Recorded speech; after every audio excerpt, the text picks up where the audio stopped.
Hello everyone. In this session, we are going to talk about time of flight of a projectile motion. So what is the time of flight? Time of flight is nothing but the total time for which a projectile is in air. A projectile is in air. Okay. So this is the time of flight.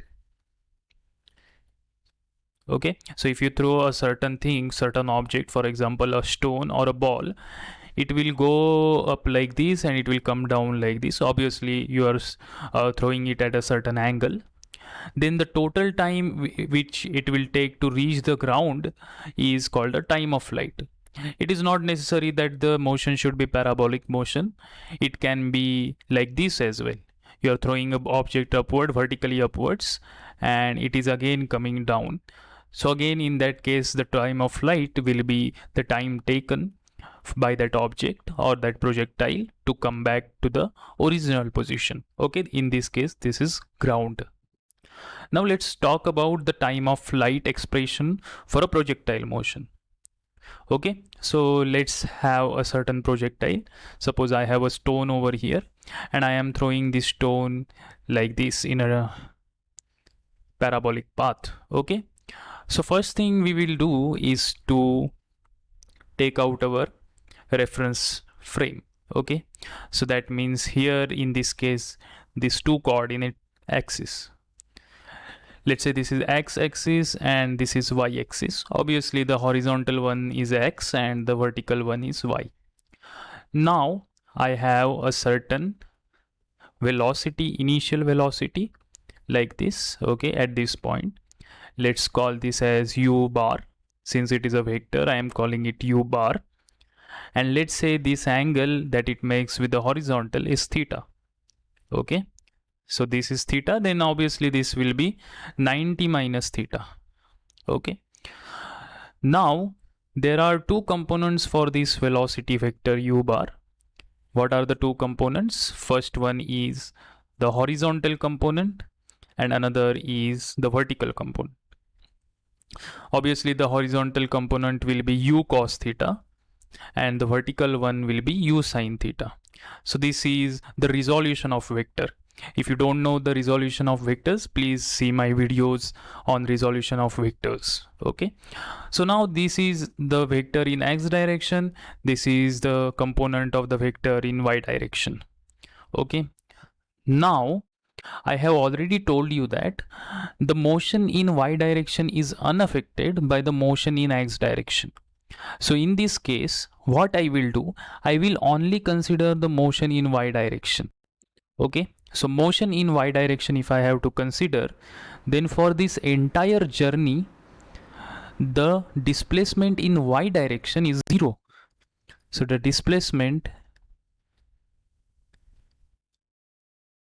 in y direction, okay, this is a y, is equal to 0, because again it is coming back to the same origin, the not origin, actually it is coming in the same ordinate, that is the y coordinate, which is 0. So the displacement is 0. What is the initial velocity? Initial velocity is u sin theta, which is upwards. Okay, so this is upwards. And what is g? What is the acceleration due to gravity, which is g, but this time this is downwards.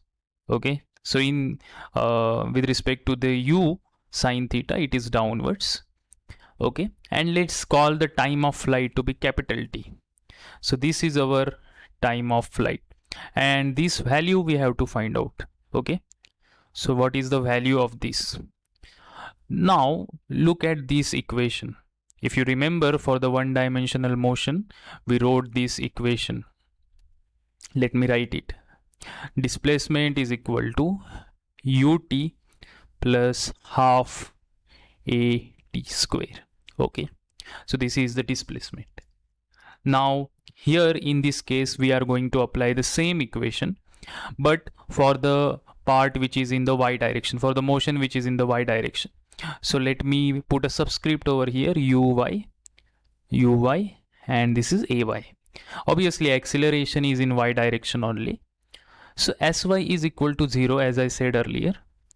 Uy, that is the initial velocity, and the y component of the initial velocity, basically uy is u sine theta into t.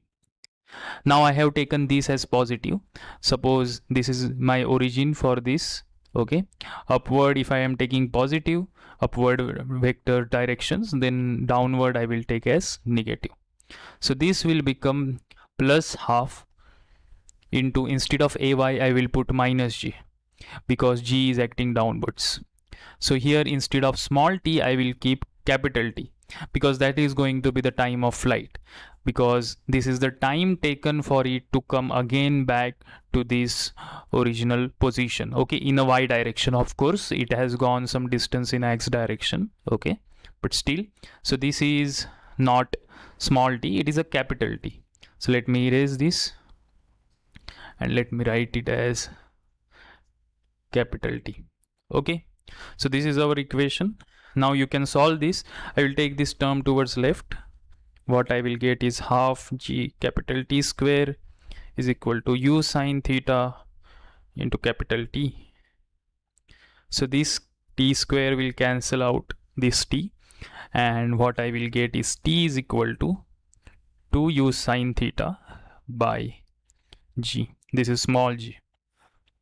Okay, so this is the time of flight. So the time of flight depends upon the initial velocity vector magnitude, of course, and the angle theta and and the value of g. Okay, so this is the time for which the projectile will be in the air. Okay,